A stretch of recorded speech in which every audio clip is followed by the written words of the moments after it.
With the show Pawn Stars spanning over a decade, there's possibly no piece of history left that isn't walked through the pawn shop. Some deals are sealed at ridiculously high prices, and some are rejected, but the cash register never stops rolling at the gold and silver pawn shop. Let us today see 9 items which were worth a whole lot or not. Number 9. Godfather script. Handwriting expert John Reznikoff was called onto the show for an episode where a customer brought in the original copy of a script of the legendary movie The Godfather. After taking some time to analyze the signature, he determined that it was Al Pacino's autograph, and the whole thing was worth around $2,000. But during the filming, as the Pawn Stars took John's word, they offered the seller $500. She turned down the offer, and it was later turned out that the signature was in fact the producer Al Ruddy and worth a lot more. She later sold it at an auction for $12,000. Number 8. 1602 EIC ship bell. Like us, the Pawn Stars also get excited when something as unique as belonging to the shipwreck walks in the door. The customer said that it belonged to the East Indian Company's ship, which had drowned in 1602.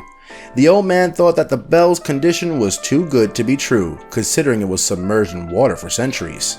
Expert Carl validated that it was indeed authentic, and the customer walked happy with $15,000.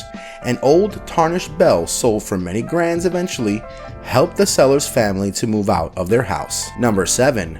Beatles original contract. When we talk about the greatest musical groups of all time, the Beatles are deemed to top the list. Their unending success with 600 million albums and 20 Billboard #1 hit songs all began with a single contract. This one seller walked in with the original contract belonging to the Beatles, signed by John Lennon, Paul McCartney, George Harrison, and Ringo Starr, and their manager Brian Epstein. Sadly, the Pawn Stars couldn't make the deal as they couldn't settle on the $1 million asking price. Number 6. Potato. One of the strangest things the pawn shop has bought has got to be the potato. This young man walked in with a passionate story about civil rights activist Martin Luther King, and how this potato had hit him during one of his speeches. Considering the popularity of Martin Luther King Jr., the potato must be worth something if it had hit him. Needless to say, the seller produced no paperwork to back up his theory. He demanded an unbelievable asking price of $100,000. Needless to say, the deal wasn't sealed at the overpriced amount, but rather at $225. Number 5. Robosaurus. Breathing fire, crunching vehicles, the Robosaurus was a 40-foot tall robot Tyrannosaurus, and a hard pass, as Corey said that this was something he definitely wanted to buy for the shop. This robot was built by Doug Malwicki in 1989. After several features on TV and having its own NBC series, Pawn Stars could definitely not say no to it until they heard the asking price of $5 million, and Corey and Chum Lee had to walk away disheartened. Number 4. George Washington's suit. To celebrate Pawn Stars' half-century of episodes, Rick decided to visit Brian, who dealt with presidential memorabilia. Rick was excited to find out that the item in display was a 3-piece suit worn by George Washington in the 18th century. The asking price was an unbelievable $3,000 and could only drop to $2.5 million, but it was not Rick's day as he walked without a deal. Number 3. Peru gold coin. Inheriting property and lands seems nothing in front of this unique gold coin inherited by Jody.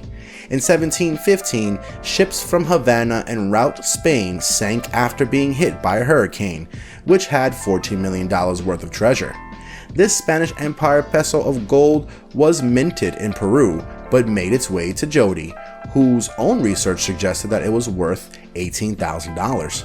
Pawn Star was quick to seal the deal at $11,000 as Rick could not resist an original gold coin belonging to the Spanish fleet. Number 2. Where the Wild Things Are. In the pursuit of getting his hands on an original artwork, Rick traveled to a local museum. The artwork wasn't some ordinary illustration, but the brainchild of Maurice Sendark, the genius behind the lovable children's book Where the Wild Things Are. With 19 million copies sold worldwide, the seller demanded $375,000, and the deal was settled at $250,000 after a tough negotiation. Number 1. Gobstopper. In 1971 classic movie Willy Wonka undoubtedly has a crazy amount of following, but we didn't know Rick was even more obsessed with it as he made an unbelievable overpriced deal from one of the movie props. He went to LA to witness the greatest collection of the movie props, which had everything from Wonka bars to Golden Ticket. But Rick was more interested in the miniature yet mighty Gobstopper. He paid $100 grand because he believed this is what is the greatest prop of all time. So which deal would you have sealed or rejected had you been one of the Pawn Stars? Let us know in the comments below, and we'll see you next time.